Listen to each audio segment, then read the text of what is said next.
యోహాను వ్రాసిన ప్రకటన గ్రంథము 16వ అధ్యాయము. మరియు మీరు పోయి దేవుని కోపముతో నిండిన ఆ 7 పాత్రలను భూమి మీద కుమ్మరించుడని ఆలయములో నుండి గొప్ప స్వరము ఆ 7 దేవదూతలతో చెప్పగా వింటిని. అంతటా మొదటి దూత వెలుపలికి వచ్చి తన పాత్రను భూమి మీద కుమ్మరింపగా ఆ క్రూర మృగము యొక్క ముద్రగల వారికిని దాని ప్రతిమకు నమస్కారము చేయు వారికిని బాధకరమైన చెడ్డ పుండు పుట్టెను. రెండవ దూత తన పాత్రను సముద్రములో కుమ్మరింపగా సముద్రము పీనుగ రక్తము వంటిదాయెను. అందువలన సముద్రములో ఉన్న జీవజంతువులన్నీ చచ్చెను. మూడవ దూత తన పాత్రను నదులలోను జలధారలలోనూ కుమ్మరింపగా అవి రక్తమాయెను.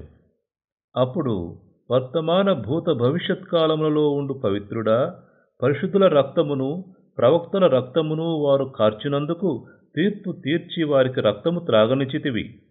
దీనికి వారు పాత్రులే. నీవు ఇలాగు తీర్పు తీర్చితివి గనుక నీవు న్యాయవంతుడవని జలముల దేవదూత చెప్పగా వింటిని.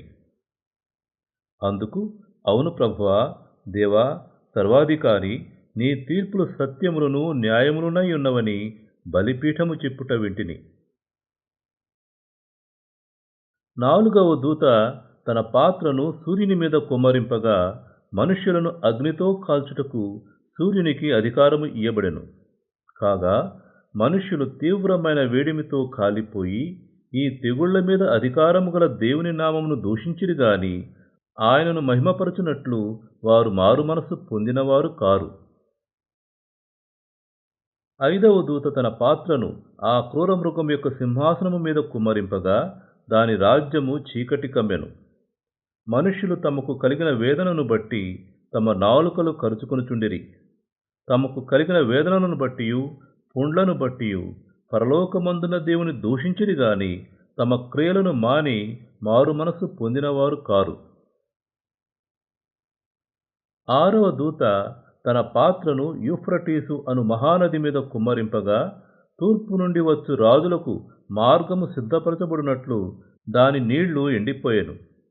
మరియు ఆ ఘటసర్పము నోట నుండి, క్రూర మృగము నోట నుండి, అబద్ధ ప్రవక్త నోట నుండి కప్పల వంటి 3 అపవిత్రాత్మలు బయలువెడలగా సూచితిని. అవి సూచనలు చేయనట్టి దయ్యముల ఆత్మలే. అవి సర్వాధికారి అయిన దేవుని మహాదినమున జరుగు యుద్ధమునకు లోకమంతటా ఉన్న రాజులను పోగు చేయవలనని వారి యొద్దకు బయలువెళ్ళి హెబ్రీ భాషలో హార్మిగిద్దోనను చోటుకు వారిని పోగు చేసెను. ఇదిగో, నేను దొంగవలే వచ్చుచున్నాను. తాను దిగంబరుడుగా సంచరించుచున్నందున జనులు తన దిశములను చూతురేమో అని మెలకువగా ఉండి తన వస్త్రము కాపాడుకునివాడు ధన్యుడు. ఏడవ దూత తన పాత్రను వాయుమండలం మీద కుమ్మరింపగా సమాప్తమైనదని చెప్పుచున్న యొక్క గొప్ప స్వరము గర్భాలయములో ఉన్న సింహాసనము నుండి వచ్చెను. అప్పుడు మెరుపులను, ధ్వనులను, ఉరుములను పుట్టెను. పెద్ద భూకంపమును కలిగెను. మనుషులు భూమి మీద పుట్టినది మొదలుకొని అట్టి మహాభూకంపము కలుగలేదు. అది అంత గొప్పది. ప్రసిద్ధమైన మహాపట్టణము 3 భాగములాయెను. అన్యజనుల పట్టణములు కూలిపోయెను. తన తీక్ష్ణమైన ఉగ్రతను మద్యము గల పాత్రను మహాబబులోనునకు ఇయ్యవలనని దానిని దేవుని సముఖమందు జ్ఞాపకము చేసిరి. ప్రతి ద్వీపము పారిపోయెను. పర్వతములు కనబడకపోయెను. 5 మణుగుల బరువు గల పెద్ద వడగండ్లు ఆకాశము నుండి మనుషుల మీద పడెను. ఆ వడగండ్ల దెబ్బ మిక్కిలి గొప్పదైనందున మనుష్యులు ఆ దెబ్బను బట్టి దేవుని దూషించిరి.